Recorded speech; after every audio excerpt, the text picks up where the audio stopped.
we were talking about major news events that people remember either early on in their childhood or at some point in time in their life that maybe they've forgotten about or whatever, and weird news stories that were out there. This person here says, I remember the Browns chicken murders.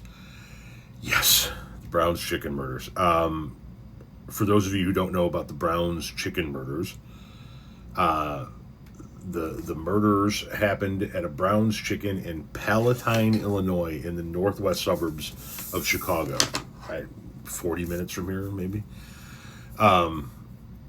in '93. And wow, was it a huge story! It was a huge story around here for sure.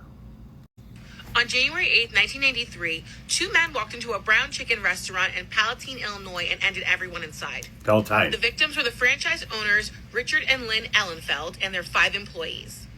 Guadalupe Maldonado, Thomas Menez, Marcus Nelson, and Palatine High School students Michael Castro and Rico Solis.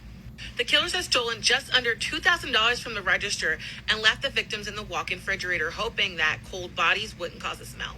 But the victims were discovered about 5.5 hours after normal closing time. Police had been called by Michael Castro's parents as well as Guadalupe's wife, who had driven by the restaurant, seen the lights were off, and wondered why her husband's car was still there. The police arrived and they found the employee entrance wide open and 7 bodies face down, face up, and shoved in corners of the walk-in fridge. The crime scene was gruesome. Some victims had been shot, another's throat cut, another victim hit so hard in the head with the butt of a revolver while running away that his skull was cracked. Apparently, the killers had eaten there and left a partially finished meal in the restaurant, and that was all the police really had to go on. So they tried to look at traffic cameras and limited CCTV footage, and they took DNA samples. Not only did they take DNA samples, they actually kept the chicken, and they would freeze it and unfreeze it and take new samples as DNA sequencing got better.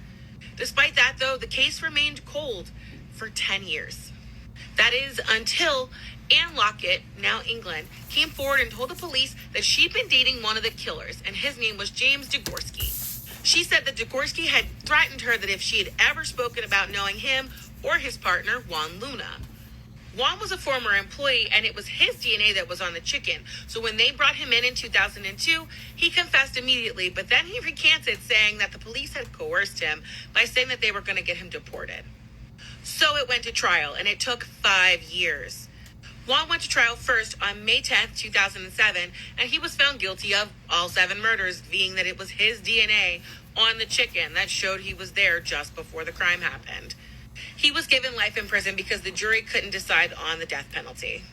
Then, September 29th, 2009, James was found guilty of all 7 murders based on the testimony from his ex-girlfriend and another woman who James had confessed to over the years.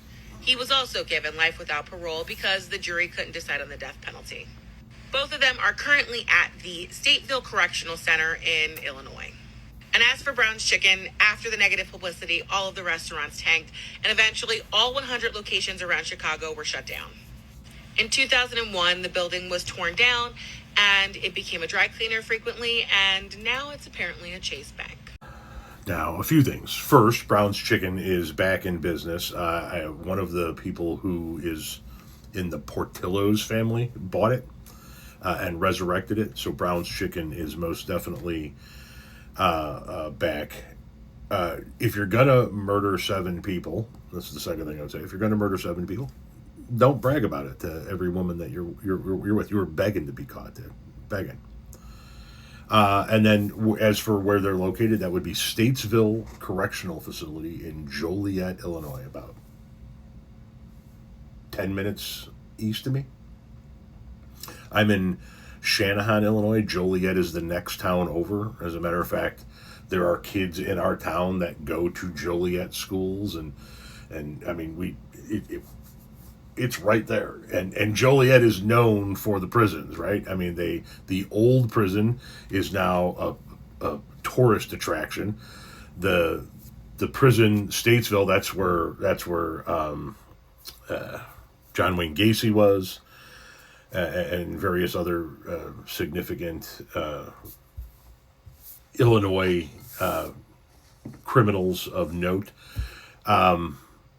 Illinois Statesville is considered to be unescapable prison, as the entire prison is built on one of the largest deposits of limestone you could possibly imagine, so there's no digging out of it. And the town of Joliet really embraces its prison population. The minor league baseball team there is called the Slammers. But yeah, the Brown's Chicken murders. That was a weird one for the longest time, and I remember after it happened, hearing people. I was actually on the road when it happened, but I remember the story and talking to people that were back in the Chicagoland area that I know, and hearing people like, I'm never gonna eat a Brown's Chicken again. I'm like, why? Brown's Chicken didn't have anything to fucking do with it, But anyway, yeah, the Brown's Chicken murders. That was another one of those weird news stories that seemed like a movie from back in the day.